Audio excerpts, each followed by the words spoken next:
Hello friends, this is Pankaj Kumar Singh. Welcome to our channel Suzuki Study Circle. Today we are going to solve previous year questions, mathematics standards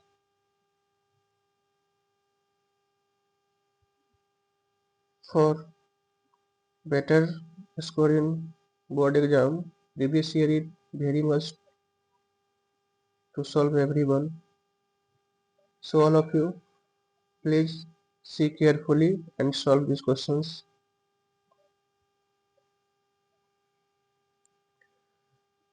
तो आते हैं आज हम लोग previous year questions mathematics का 2023 का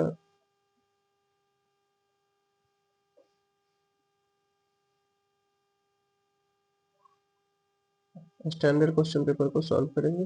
इसके साथ हमारा बेसिक का भी वीडियो अपलोड हो रहा है कंटिन्यू। तो अब जो बेसिक लिए हुए हैं वो लोग बेसिक वाला देखेंगे, जो स्टैंडर्ड लिए हुए हैं वो स्टैंडर्ड का देखेंगे। ज़्यादा दोनों में अंतर नहीं होता है, कुछ ही क्वेश्चन का अंतर होता है। क्वेश्चन एग्जाम देने से पहले आप लोग केयरफुली जो है इसके इंस्ट्रक्शंस को, क्वेश्चन नंबर को चेक कर लेंगे सही तरीके से, क्वेश्चन पेपर को और आंसर शीट को। उसके बाद अगर कहीं से किसी तरीके की कोई भी परेशानी होती है तो इन्विजिलेटर से संपर्क करेंगे, क्योंकि बाद में लिखने के बाद कोई उसमें सुधार नहीं किया जा सकता है अगर कहीं तरीके की कोई त्रुटि होता है तो। चलिए आते हैं, तो हम लोग अभी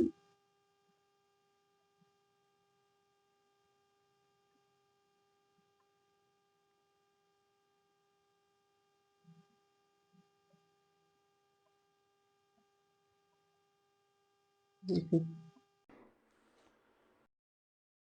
कुछ इंस्ट्रक्शंस वगैरह है, जनरल इंस्ट्रक्शन, उसको आसानी से पहले पढ़ लेंगे। केयरफुली पढ़ना है, सावधानी पूर्वक से, और उसके बाद जो जो इंस्ट्रक्शन दिए गए उसी के अकॉर्डिंग क्वेश्चन को सॉल्व करना। ठीक है, जैसे 2-3 वीडियो हमारा बन चुका है जिसमें प्रीवियस ईयर में सब चीज़ के बारे में बता चुके हैं।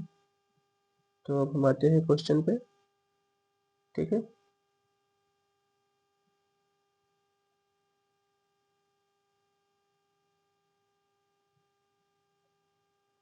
देखिए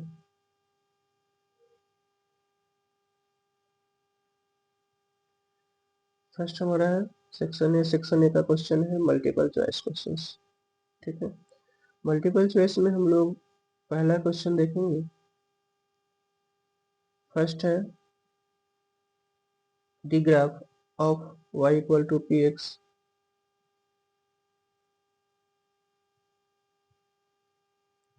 is given a polynomial px, the number of zeros of px from the graph is। इसमें नंबर ऑफ जीरोज आपको बताना है। ठीक है, अब यहाँ देखिए नंबर ऑफ जीरोज, ये ग्राफ पे एक ही जगह पे टच कर रहा है। ठीक है, इसका नंबर ऑफ जीरो 1 होगा। ठीक है, अच्छा।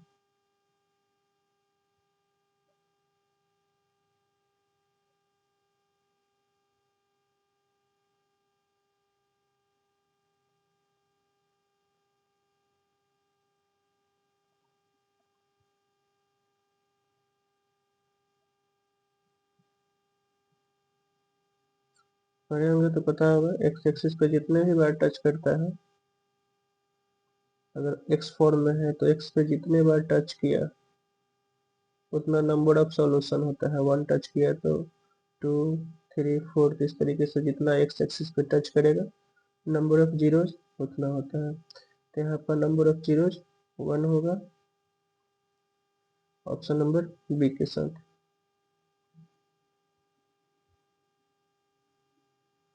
आते हैं नेक्स्ट क्वेश्चन की ओर।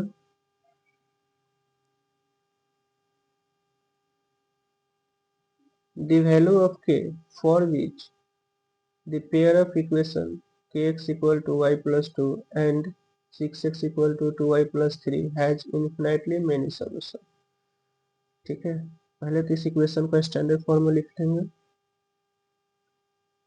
स्टैंडर्ड फॉर्म इसका हो जाएगा आपका K X minus Y equal to 2, 6x minus 2y equal to 3 for infinite solution a1 by a2 equal to b1 by b2 equal to c1 by c2।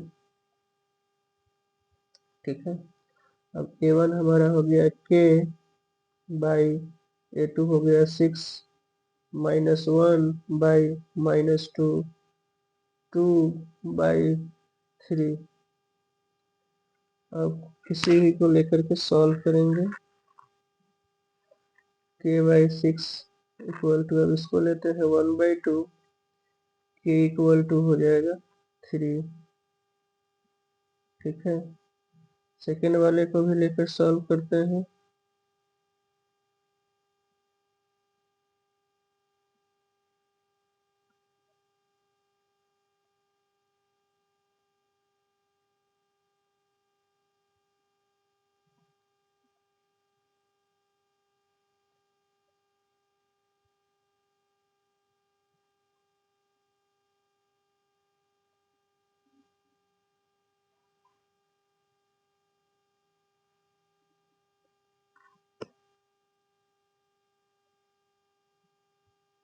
अब यहाँ देखिए दोनों को सॉल्व करना पड़ेगा आपको। इनफाइनाइट सॉल्यूशन के लिए एक ही सॉल्यूशन हो सकता है। अब इसके फर्स्ट और लास्ट लेकर सॉल्व करेंगे तो k इक्वल टू 6 टू 12/3, यहाँ 4 आ रहा है। एक ही k का वैल्यू 3 और 4 नहीं हो सकता है। ठीक है, यानी k का वैल्यू यूनिक होना चाहिए, इनफाइनाइट सॉल्यूशन नहीं होगा इसका, तो ये हमारा डज नॉट एग्जिस्ट हो पाएगा। क्योंकि दो बार इस दो से वैल्यू निकाल रहे हैं, तो एक से आ रहा है k इक्वल टू 3 और फर्स्ट और लास्ट लिए तो k इक्वल टू आ गया 4। तो ऐसा कोई सोल्यूशन नहीं है जहाँ पे दोनों आंसर हो, या कोई ऑप्शन ऐसा नहीं है जिसमें दिया गया हो कि हाँ k इक्वल टू 3 और 4 दोनों होंगे। तो यहाँ डज नॉट एग्जिस्ट जो है वो आपका ऑप्शन होगा। ठीक है, यहाँ तो मल्टीपल चॉइस है और एक ही ऑप्शन इसका आंसर होगा, तो दो होगा नहीं, दो आंसर आ रहे हैं, इसलिए जब यहाँ ऑप्शन उस टाइप का है डज नॉट एग्जिस्ट इसका है।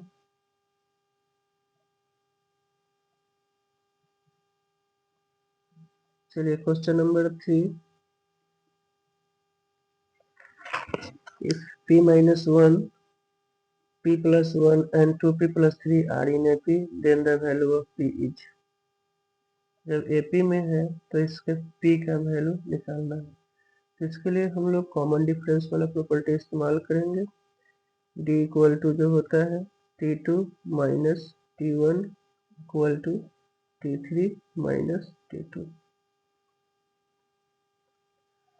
ये हो गया हमारा p plus 1 minus p minus 1, t3 हो गया 2p plus 3 minus p minus 1। Bracket हटा देंगे तो साइन चेंज हो जाएगा। p plus 1 minus p plus 1, यहाँ p प्लस 2, p से p कट गया, ये 2 आ गया equal to p plus 2। p equal to 2 minus 2 that is 0। Option C जो है इसका आंसर होगा।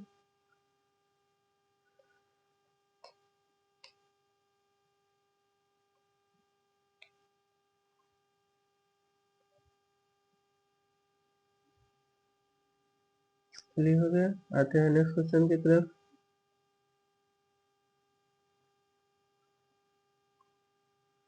Question number 4, in the ratio does x axis divide the line segment joining the points इतना एंड इतना, इन व्हाट रेशियो। ठीक है, किस ratio में ये इस पॉइंट को एक्स एक्सिस डिवाइड करता है, यानी रेशियो हम लोग को निकालना है। ठीक है, तो इसके लिए एक्स एक्सिस है तो y इक्वल टू 0 वाला कंडीशन होगा, यानी एक्स एक्सिस का कोऑर्डिनेट होता है x0, तो y वाला फॉर्मूला इस्तेमाल करेंगे। m1 y2 plus m2 y1 by m1 plus m2, ये हमारा सेक्शन फॉर्मूला हो गया। y का वैल्यू यहाँ 0 है तो ये 0 हो गया। m1 नहीं मालूम है तो y2 हो गया हमारा -3 प्लस m2 नहीं मालूम है और y1 हो गया 6 by m1 plus m2।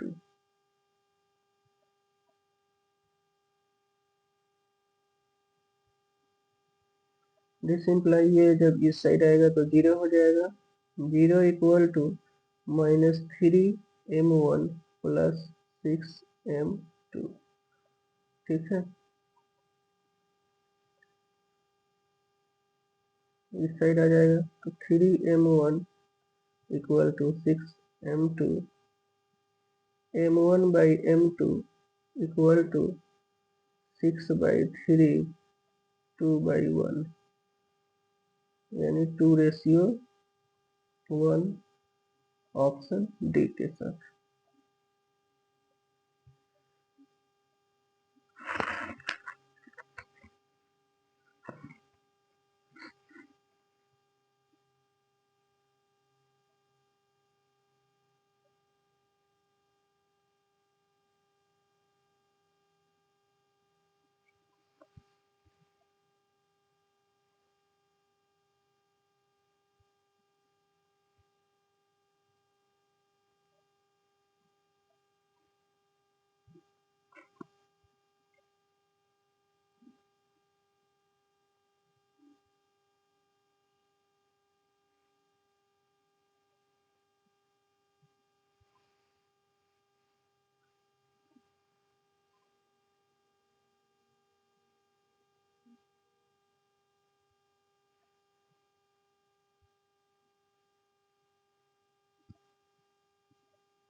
Clear हो गया।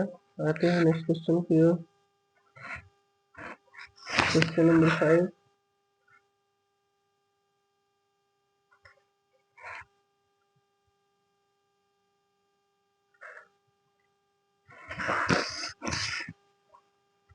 In the given figure, PQ is tangent to the circle centered at O.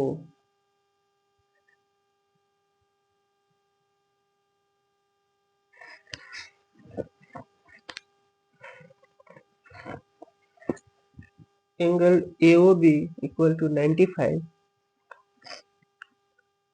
Then the measure of ABQ will be ABQ। ये एंगल हम लोग को निकालना। अब यहाँ देखिए ये रेडियस है, दोनों इक्वल, ये एंगल और ये एंगल भी इक्वल हो जाएगा। ठीक है, तो 95 plus x 180 sum of all angle of triangle 2x equal to 180 minus 95। This imply ना 95 575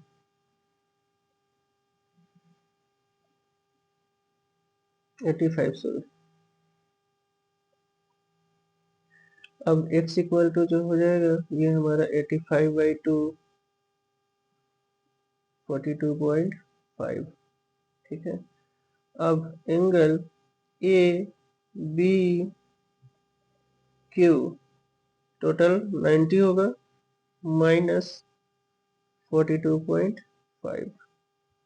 90 माइनस 42.5 तो 0.5 तो होगा ही। अब गया ये 9 7 47.5 ऑप्शन बी के साथ, ए के साथ। ठीक है, तो इसमें आपको पहले ट्रायंगल एओबी में आना है। ठीक है, O A equal to O B radius होने की वजह से इक्वल है, अपोजिट एंगल भी इक्वल होंगे। ट्रायंगल में टोटल का सम 180 होता है। ठीक है, ये दोनों इक्वल एक्सिस ले लिए हैं। सॉल्व किए, हमारा x जो है आ गया 42.5। अब इक्वल एंगल आ गया है, उसके बाद टोटल एंगल टेंजेंट्स पे 90 डिग्री बनता है, इसलिए A B Q equal to 90 से माइनस कर लेंगे, ए बी क्यू आ जाए।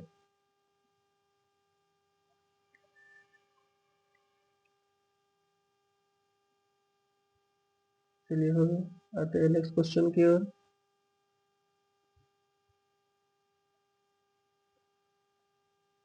क्वेश्चन नंबर 6,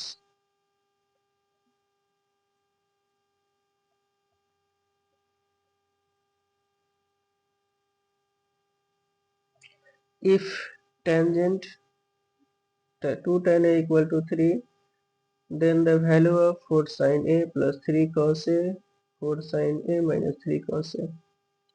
अब यहाँ देखिए, फर्स्ट ऑफ ऑल इससे सॉल्व करेंगे। 2 tan a equal to 3, tan a equal to हो गया 3/2, ठीक है। अब यहाँ cos a कॉमन हो जाएगा, 4 tan a plus 3 by cos a common 4 tan a minus 3 cos a cos a, तो 4 tan a का 3/2 प्लस 3, 4 tan a का 3/2 माइनस 3, 2 2 जा 2 2 जा 3 2 जा 6 प्लस 3 9, और 3 2 6 माइनस 3 3 3 3 जा 9। इसका जो है 3 ऑप्शन सी आ रहा है, यानी 3 ऑप्शन सी है, ठीक है।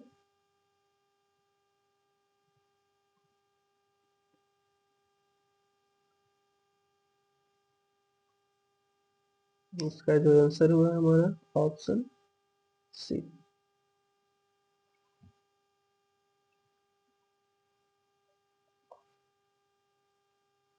हो गया। Next we are going to question 7।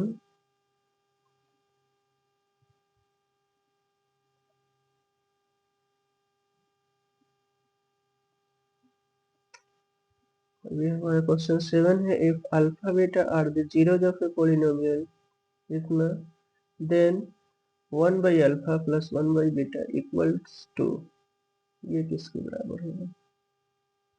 चलिए, तो पहले है alpha plus beta equal to, alpha beta LCM लेने के बाद ऊपर में अल्फा प्लस बीटा, ये हो जाता है इसका फॉर्मूला माइनस b/a, बाई में हो गया c/a, सॉरी सी रहेगा।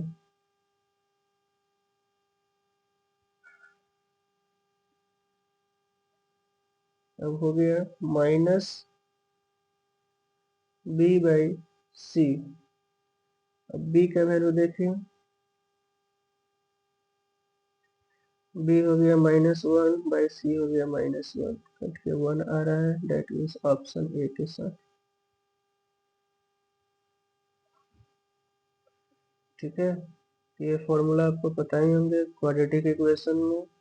पहले इसको सॉल्व कर लेना है, जिसका वैल्यू निकालना है 1/अल्फा प्लस 1/बीटा, इसका वैल्यू निकालना है, तो एलसीएम लेके इसको ऐड करेंगे। उसके बाद जीरोज और प्रोडक्ट ऑफ जीरोज का, सम ऑफ जीरो और प्रोडक्ट ऑफ जीरो का जो रिलेशन है उसको बैठाएंगे, ठीक है। देन आफ्टर आपका रिजल्ट आ गया 1। Next we are going to question number 8।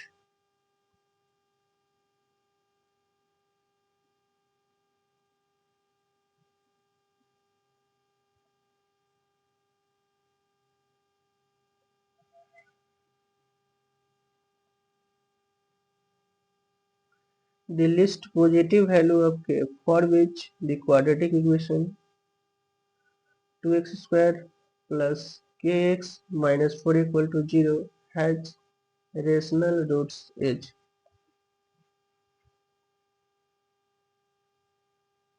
Positive value के लिए है,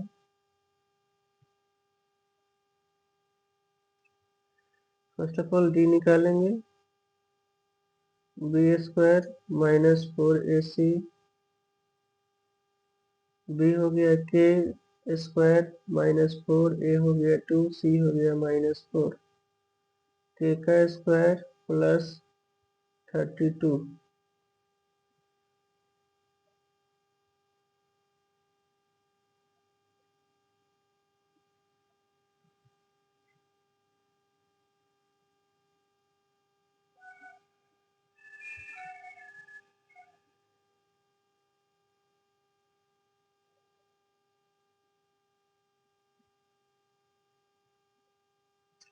The least positive value of k for which the quadratic equation has rational roots चाहिए। लिस्ट k का वैल्यू क्या होगा?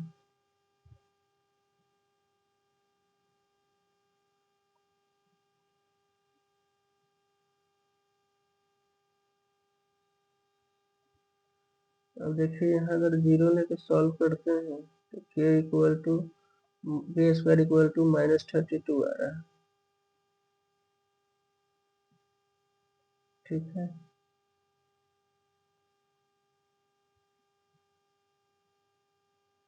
तो फैक्टराइज होगी, इसका तो वैल्यू निकल नहीं पाएगा। रेशनल डी हमारा जो आ रहा है वो 32, तो जीरो तो ले नहीं सकते हैं। 32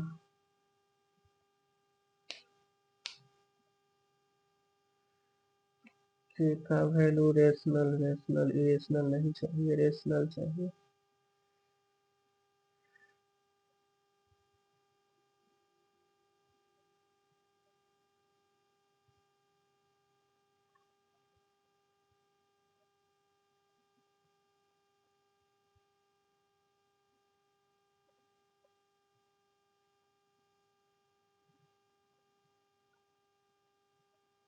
k इक्वल टू अगर 2√2 हो जाए, 2√2 का स्क्वायर 32 64 हो जाएगा। इसका स्क्वायर रूट आ जाएगा 8 हमारा। ठीक है,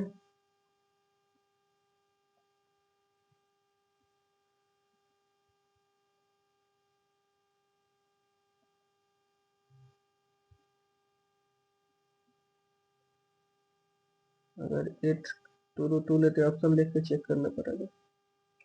अगर k का वैल्यू 2√2 लेते हैं ऑप्शन से, ठीक है, अगर 2√2 ले लिए तो 64 आ जाएगा।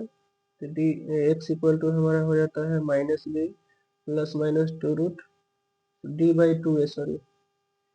अब -b है तो b हमारा अगर ले लिए है 2√2, ठीक है, 2√2 ले लिए। अब ये हमारा मान लीजिए कि 64 है तो 8 ही आ जाए, तब तो ये हमारा इरेशनल हो जाएगा, रेशनल होगा नहीं, क्योंकि ये तो √2 कटेगा नहीं किसी से। तो ये तो कंफर्म हो गया कि रूट वाला वैल्यू नहीं लेंगे। ठीक है, अगर √2 यहाँ भी बैठाते हैं तो 34 आ जाएगा, तो इसका भी प्राइम निकलेगा ही नहीं। तो रूट ये दोनों ऑप्शन आपका नहीं होगा, कहीं कहीं जो है ऑप्शन से ही चेक करना पड़ेगा।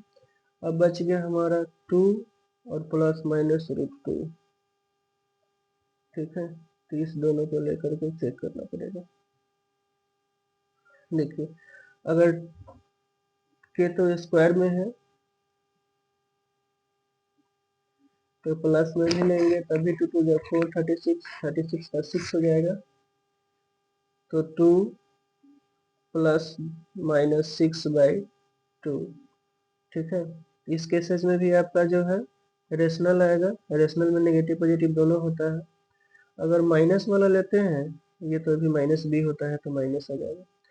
अगर फिर माइनस वाला लेते हैं तो +2 प्लस -6/2, तो इस केसेस में भी ये रेशनल आएगा।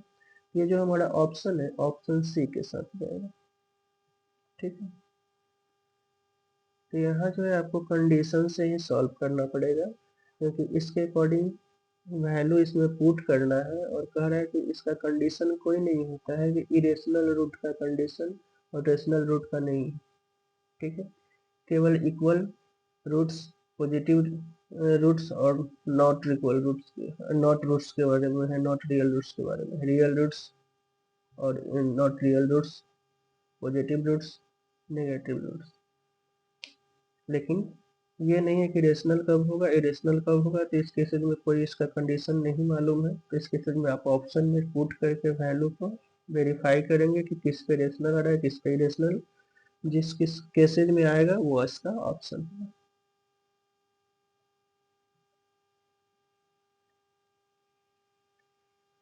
Next we are going to question number 9। ये आपका ट्रिगो का क्वेश्चन है।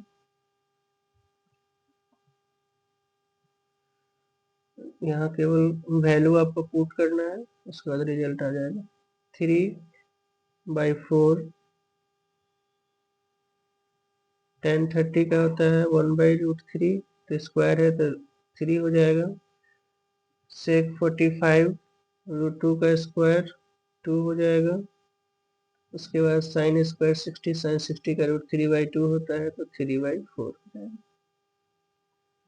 3 से 3 कट गया, एलसीएम 4, यहाँ हो गया 1, -4 टू जा 8 +3, 4 - 8 -4/4 -1 ऑप्शन है। ठीक है, स्क्वायर होने पर जो भी उसका वैल्यू होगा उसका होल स्क्वायर करना पड़ेगा। 10/30 1/√3 स्क्वायर था तो स्क्वायर किए तो 1/3 आ गया। सेक 45 √2 होता है, स्क्वायर है तो स्क्वायर किए तो √2 2 में कन्वर्ट होता है। साइन 60 √3/2 होता है, स्क्वायर किए 3/4। ठीक है, इस तरीके से सॉल्व करने पर इसका आंसर आपका -1 है। नेक्स्ट हम लोग चलते हैं नेक्स्ट क्वेश्चन की ओर। ठीक है, curved surface area of a cylinder of height 5 cm is 94.2, radius of the cylinder is। यहाँ पाई का वैल्यू दिया हुआ है तो यही अप्लाई करेंगे, नहीं रहेगा तो 22/7। सिलेंडर का कर्व सरफेस एरिया है 2πRh।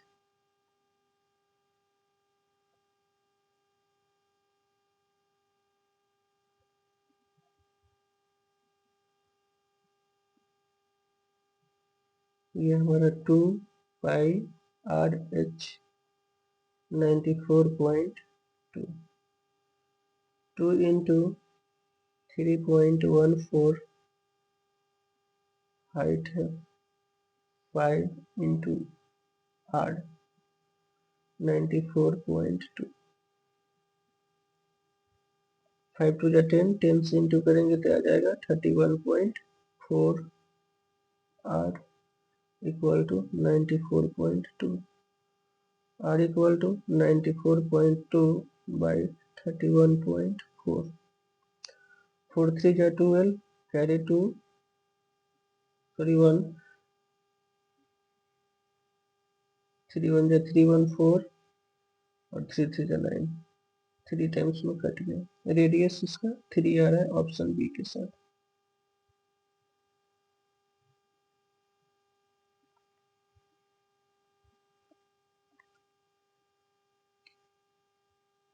ठीक है, तो ये क्वेश्चन नंबर 10 आपका कंप्लीट हुआ।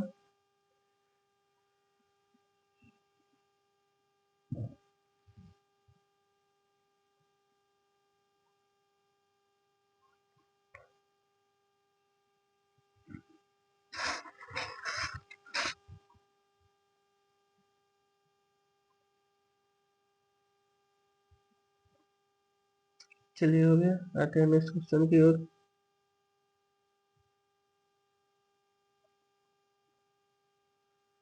Question number 11।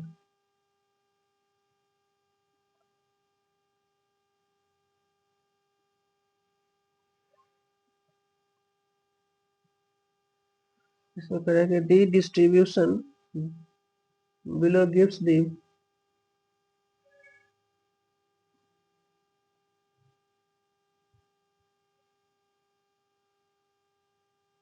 marks obtained by 80 students on a test। marks है, number of student है, less than 10, 3 less than 20, 12 less than 30, 27 less than 40, 57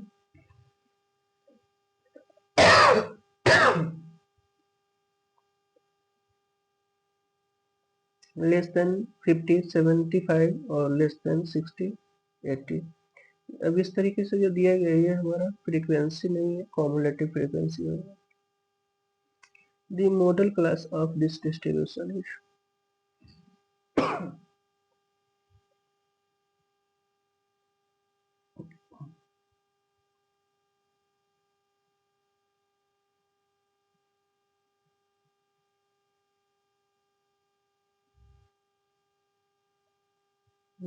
class हो गया, इसी पे बना देता हूँ, या नीचे नीचे ही लिखता हूँ।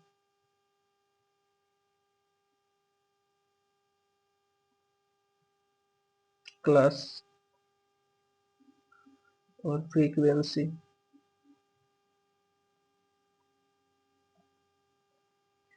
ये हमारा फर्स्ट हो गया 0 to 10, इसका तो आपका 3 ही रहेगा। 10 to 20, इसका हमारा आ गया 20 to 30, 30 to 40, 40 to 50 और 50 to 60।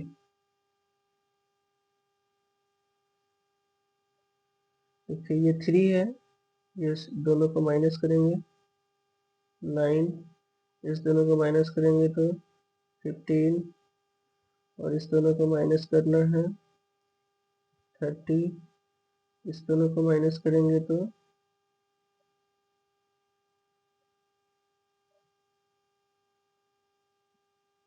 18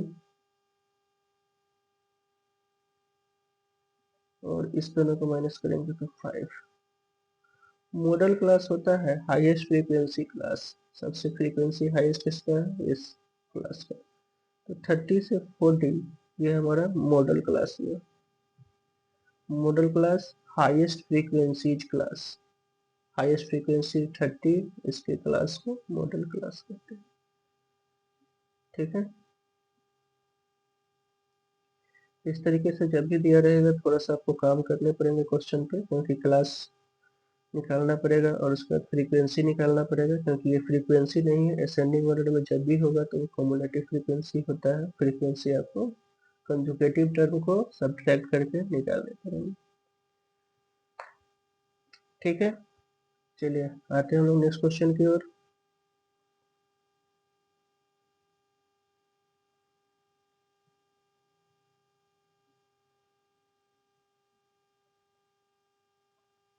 क्वेश्चन नंबर 12,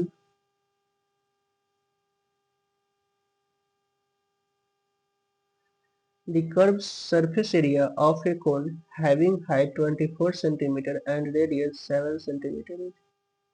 सीए से निकालना है, हाइट और रेडियस दिया हुआ है कोन का। अब curve surface area pi R L होता है कोन का, पहले तो फॉर्मूला याद होना चाहिए। अब उसके बाद एल यहाँ नहीं दिया हुआ है, एल निकालने का फॉर्मूला भी पता होना चाहिए। एल इक्वल टू फॉर्मूला होता है R square plus H square, that is ये हमारा हो गया रेडियस 7 का स्क्वायर प्लस 24 का स्क्वायर। ठीक है, ये हमारा 7 7 जा 49 प्लस 5 7 6, ऐड करने के बाद 625 आ गया, दैट इज 25। एल हो गया 25। अब सी एस से equal to pi R L, 22/7, radius हो गया 7, एल हो गया 25, 7 7 कट गया, 7 इंटू 7, 25 टू जा 50 की 5, 50 का 0 कैरी 5 और 25 टू जा 50, 55 सेंटीमीटर स्क्वायर, 550 आ गया ऑप्शन सी के साथ।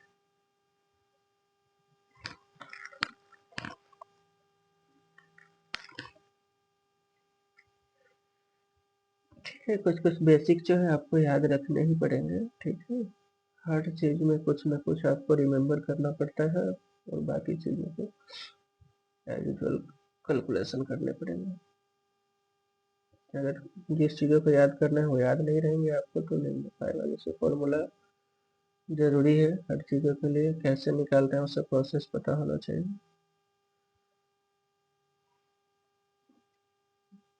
चलिए आते हैं हम लोग नेक्स्ट क्वेश्चन की ओर।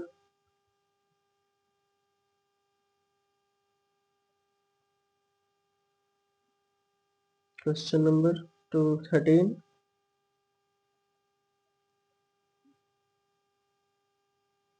The distance between the points, इतना एंड इतना इंच, इसका डिस्टेंस निकालना है। डिस्टेंस x1 ये y1, ये x2 y2। अब डिस्टेंस इक्वल टू फॉर्मूला मालूम होगा,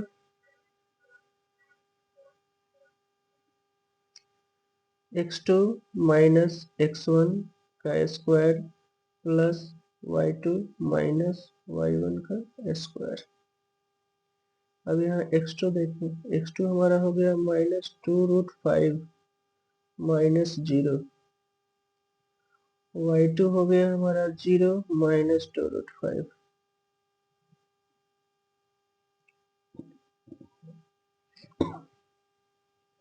तो ये हो गया 2√5 का स्क्वायर प्लस 2√5 का स्क्वायर। ठीक है, दोनों निगेटिव है, स्क्वायर लेंगे तो पॉजिटिव हो जाता है, कोई दिक्कत नहीं। 2 जा 4, 4 5 जा 20, 4 5 जा 20, 20 20 हो गया 40,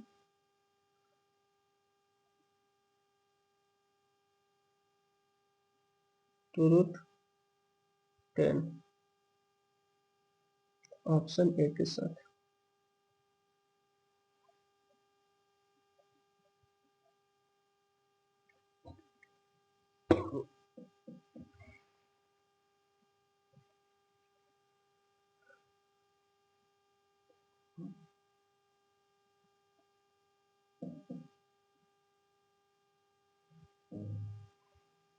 ठीक है, चलिए आते हैं नेक्स्ट क्वेश्चन की ओर। Question number 14।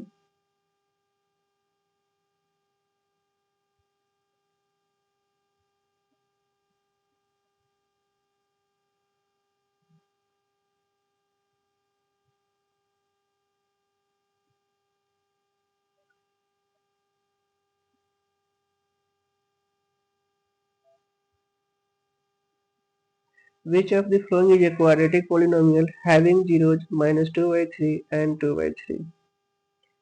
बताइए कौन सा क्वाड्रेटिक पोलिनोमियल होगा जिसका जीरोज ये है, यानी अल्फा और बीटा दिया गया है। फॉर्मूला होता पता ही होगा पोलिनोमियल का, एक्स का square minus alpha plus beta into x plus alpha into beta. X square minus 2/3 plus 2/3 into x plus -2/3 into 2/3। ये तो कट गया, जीरो हो गया। एक्स स्क्वायर 0x -2 जा 4/9, यानी this imply sorry equal to हो जाएगा एक्स स्क्वायर -4/9।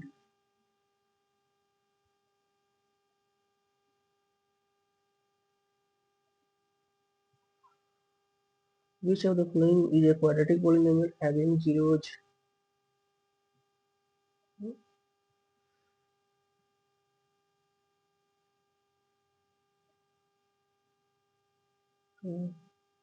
माइनस में प्लस आ रहा है।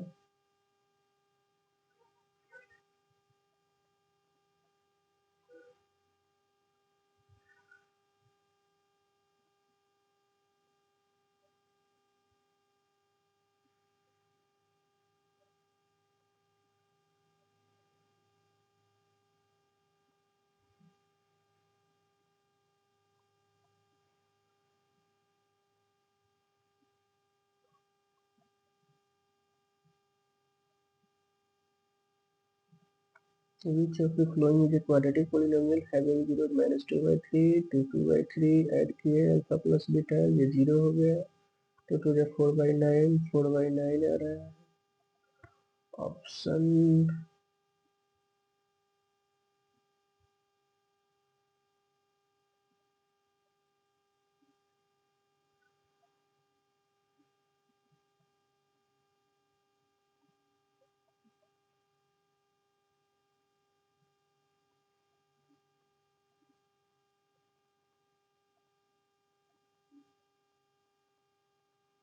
डी के साथ ये मिसप्रिंट लग रहा है, यहाँ मिसप्रिंट होगा, 5 नहीं आना चाहिए, क्योंकि जब एलसीएम ले लिया जाएगा तो यहाँ जो है हमारा स्टैंडर्ड फॉर्म में 9x²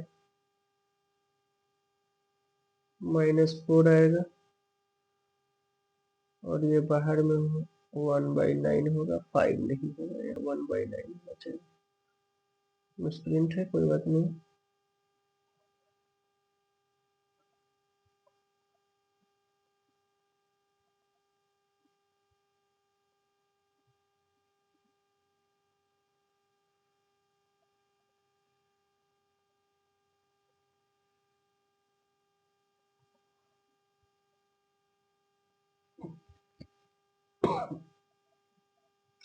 चलिए आते हैं हम लोग नेक्स्ट क्वेश्चन की ओर।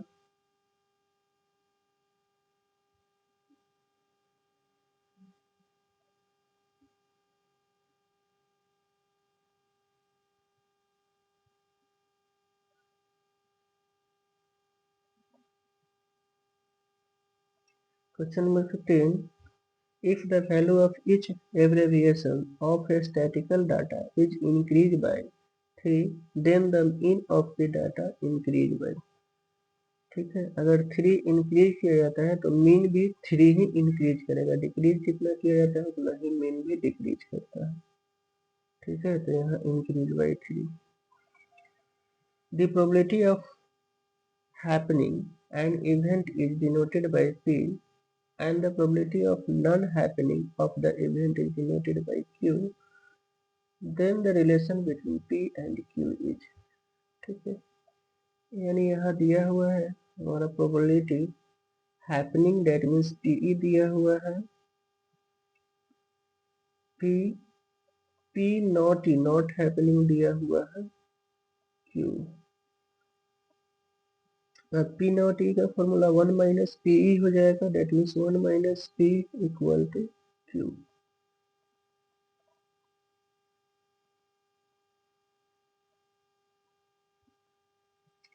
या इधर आएगा तो Q minus 1 equal to P, Q minus 1 equal to P, option C है, तो ये हमारा आंसर ऑप्शन सी के साथ जाता है।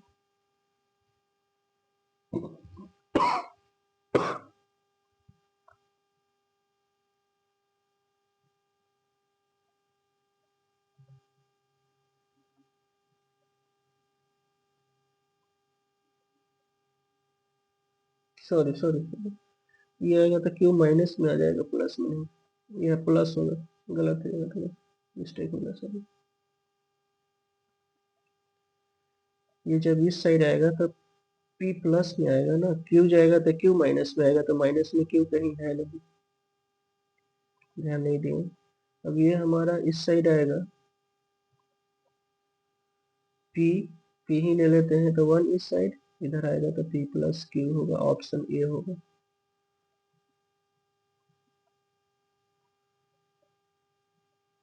ऑप्शन ए के साथ।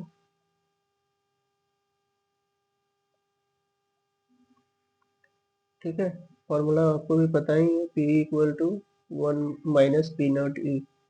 ठीक है, उसको बैठा के सॉल्व कीजिएगा, जो प्रॉपर्टी आ रहा है, जो रिजल्ट आ रहा है वो इसका होगा। तो रिजल्ट इसका आ रहा है P plus Q equal to 1। ये भी फॉर्मूला होता है, P plus P not E equal to 1 होता है, उसको भी बैठाएंगे तो कंफर्ट डायरेक्ट ही आ जाएगा, PE plus P not E यानी बार इक्वल टू 1। तो एक P है, एक Q है, इक्वल टू 1 हो गया।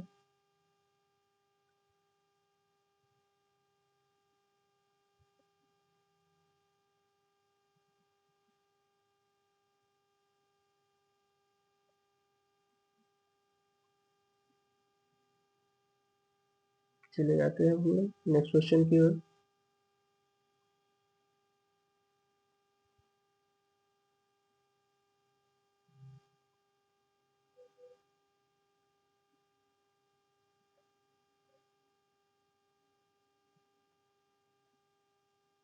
नेक्स्ट हमारा क्वेश्चन है, a girl calculates that the probability of her winning the first prize in lottery is 0.08.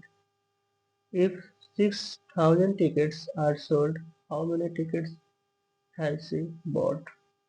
ठीक है, यानी उसको विनिंग प्राइज करने का लॉटरी में प्रोबेबिलिटी दिया हुआ है, टोटल लॉटरी का टिकट दिए गए हैं, तो बताना है कि वो कितने लॉटरी का टिकट खरीदी। तो जितना खरीदेगी उसी में विन करने का प्रोबेबिलिटी होगा, नहीं खरीदेगी उससे तो है नहीं। तो ये इसके लिए हमारा एनी नहीं मालूम है, पी प्रोबेबिलिटी हो गया एनी बाई एनएस। एनएस तो मालूम है टोटल लॉटरी का टिकट कितना था, प्रोबेबिलिटी भी हमारा मालूम है, एनी निकल जाएगा 6000, N E equal to 0.08 into 6000, point हटाएंगे, बाई में 2 जीरो, 2 जीरो से 2 जीरो, अब 86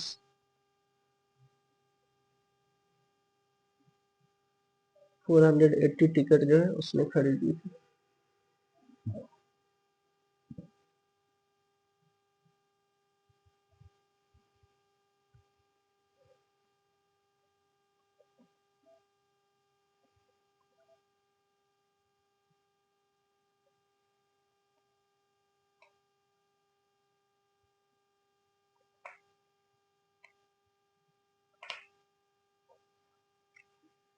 चलिए आते हैं नेक्स्ट क्वेश्चन की ओर हम लोग।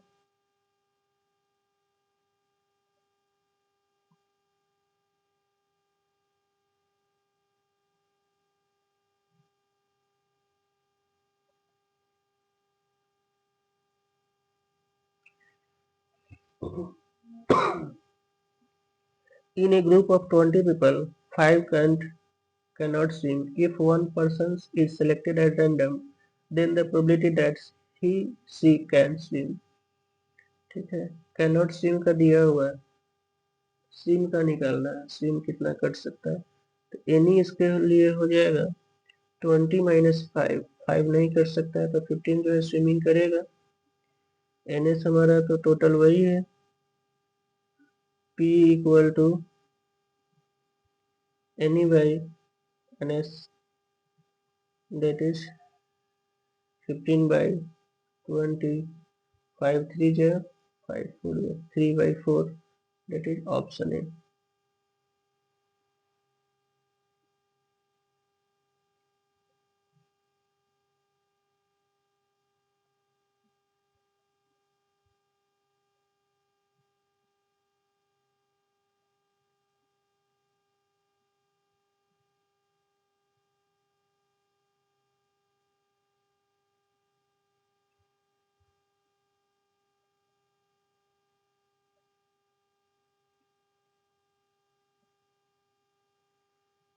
ठीक है, चलिए आते हैं नेक्स्ट क्वेश्चन की ओर।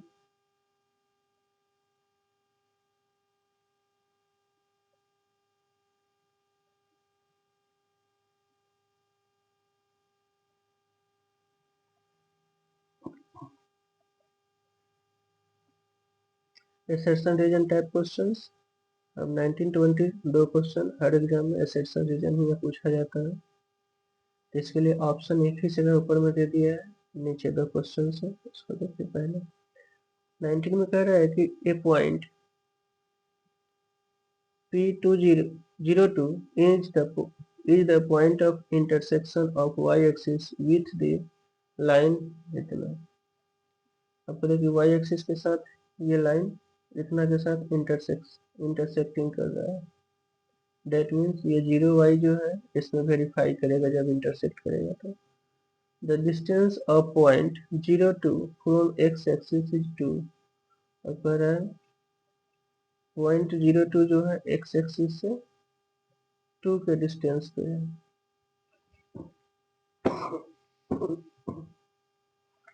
तो फर्स्ट ऑफ ऑल दोनों तो चेक करना पड़ेगा, ये तो पता है कि एक दूसरे का ये एसर्शन रीजन का एक्सप्लेनेशन नहीं कर रहा है, दोनों दो चीज बता रहा है, एक कह रहा है कि इंटरसेक्ट कर रहा है और इसको तो वेरीफाई कर रहा है, तो दोनों टॉपिक अलग। अब देखिए जब भी वेरीफाई यानी इंटरसेक्ट करेगा तो ये जो कोऑर्डिनेट है इसमें वेरीफाई करेगा, 3 इंटू 0 प्लस 2 इंटू वाई का 2 हो गया, देखिए 4 इक्वल टू 4 आ गया, LHS RHS को बराबर, तो ये हमारा ट्रू है।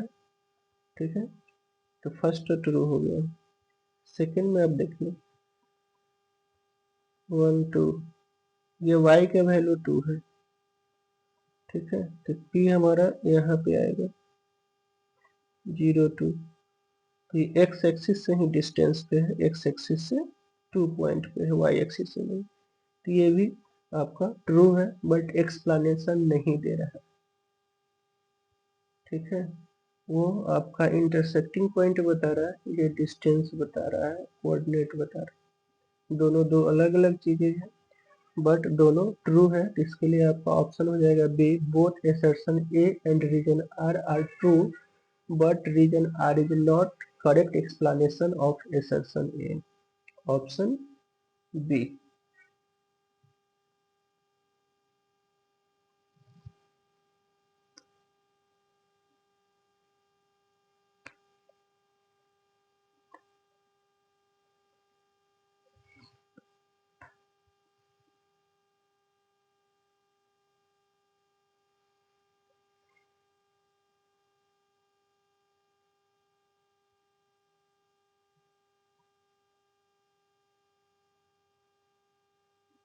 चलिए हो गए, आते हैं नेक्स्ट क्वेश्चन की ओर।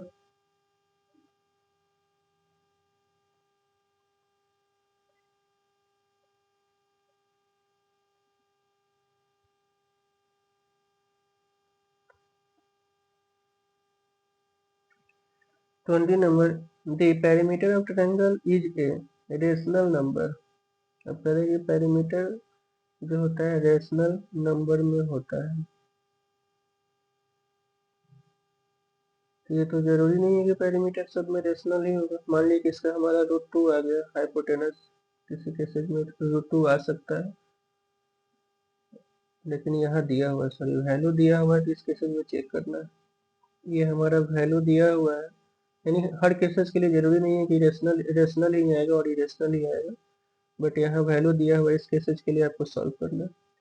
तो ये हाइपोटेनस पहले आपको निकालना पड़ेगा। √2 का स्क्वायर हो गया प्लस 3 का स्क्वायर, तो 2 जा 4 प्लस 3 2 जा 9, ये तो रूट में ही आ रहा है, तो ये तो हमारा इरेशनल ही आएगा। ठीक है, पेरीमीटर में सम ऑफ ऑल साइड होता है, ये 2 प्लस 3 प्लस √13 यानी 5√13 आ रहा है, ये इरेशनल नंबर है। ठीक है, तो ये भी आपका रॉन्ग हो गया। The sum of the square of two rational number is always rational। अब करेंगे the sum of the square of two rational number का स्क्वायर, कोई भी टू रेशनल नंबर लीजिए, उसका sum of the square of two rational number, two rational number का square always rational होगा, ये आपका ट्रू है। कोई भी नंबर ले लीजिए, रेशनल है तो उसका स्क्वायर रेशनल होगा, इरेशनल का नेसेसरी नहीं है कि होगा, बट रेशनल का ऑलवेज रेशनल ही होता है। ऐड करें तब भी या स्क्वायर करके ऐड करेंगे तब भी। इसके लिए आपका हो गया assertion A is false but reason R is true। कौन सा ऑप्शन है ये देख लीजिए, लग रहा है assertion A is false but reason R is true, option D है। 20 के लिए आपका ऑप्शन डी होगा। ठीक है, ये हमारा ऑप्शन डी आएगा।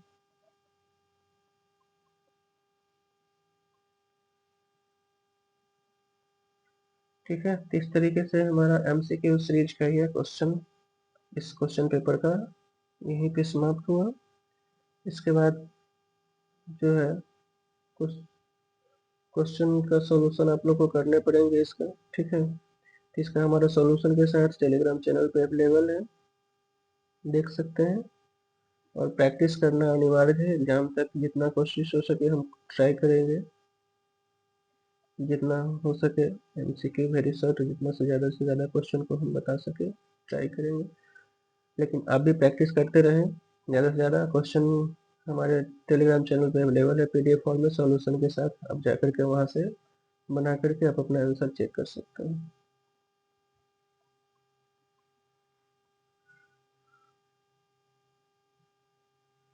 ठीक है, ये वेरी शॉर्ट क्वेश्चन है 2 नंबर्स का।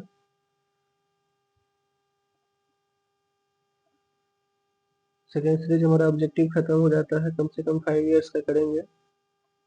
ऑब्जेक्टिव्स उसके बाद फिर आ जाते हैं वेरी शॉर्ट पे। अभी टाइम है, तब तक जितना ज़्यादा से ज़्यादा हो जाएगा हम लोग करेंगे, क्योंकि ज़्यादा लॉन्ग वीडियो हो जाएगा तो एक बार में ना आप देख सकेंगे,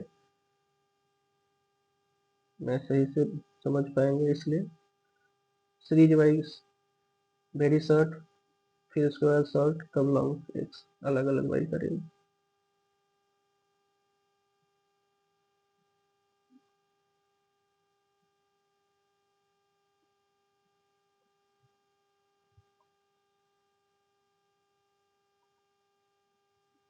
ये थ्री मार्क्स का क्वेश्चन है, 3 मार्क्स का आपका, ठीक है।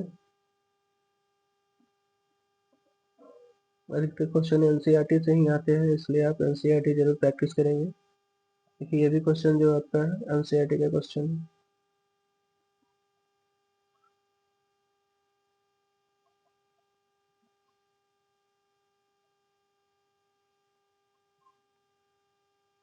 और जहाँ भी और का ऑप्शन दिया हुआ है उसमें आपको जिस पे कॉन्फिडेंस बेटर है उस क्वेश्चन को सॉल्व करेंगे, ताकि अधिक से अधिक स्कोर कर सके।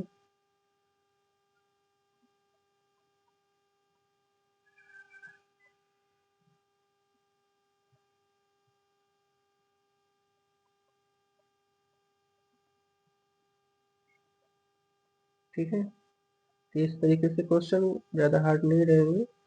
अगर एनसीईआरटी पे कमांड है उसके बाद प्रीवियस ईयर आप साथ में कर लेंगे तो अच्छा स्कोर कर सकते हो।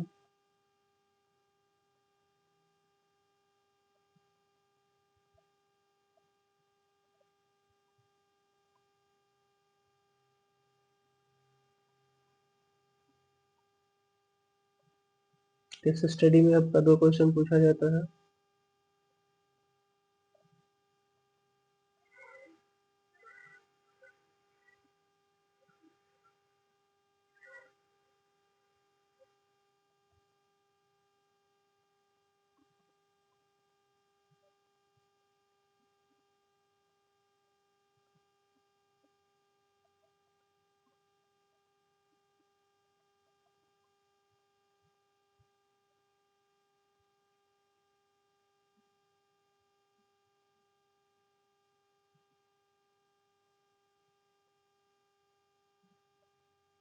ठीक है, केस स्टडी क्वेश्चन थोड़ा सा लॉन्ग होते हैं, तो उसके लिए आपको घबराना नहीं है।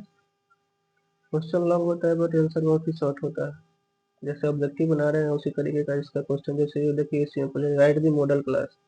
तो सबसे ज़्यादा जिसका फ्रीक्वेंसी है मॉडल क्लास हो गया 1 नंबर।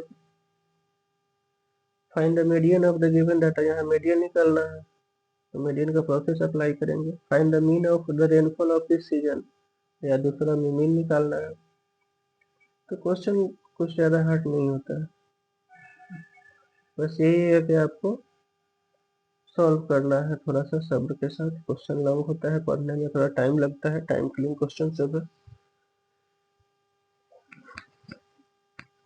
लेकिन सही से पढ़ेंगे 2 क्वेश्चन टाइम के लिए ही दे देता है केस स्टडी। आगे तो और केस स्टडी बढ़ाने वाले हैं।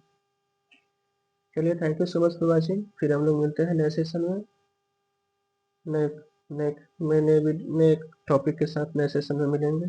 Thank you so much for watching.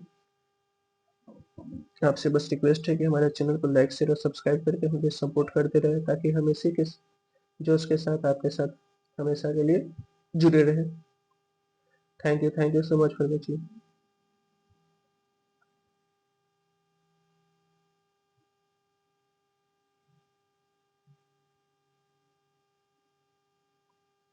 हमारे चैनल से जुड़े, फिर अगर फेसबुक पर देख रहे हैं तो फेसबुक पेज को फॉलो करेंगे। व्हाट्सएप चैनल भी, व्हाट्सएप चैनल से भी आप जुड़ सकते हैं, उस पर भी हमारे सभी वीडियो के लिंक्स भेजे गए हैं। ठीक है, इसके बाद जो भी पीडीएफ से जुड़े चीज़ों को लेना चाहते हैं, पीडीएफ से सॉल्यूशंस, पीडीएफ क्वेश्चन पेपर, वो सब हमारे टेलीग्राम चैनल पे अवेलेबल है। सरस्वती स्टडी सर्कल के नाम से ही सब जगह पेज अवेलेबल है। Thank you so much for watching, और सपोर्ट करने के लिए बहुत बहुत धन्यवाद।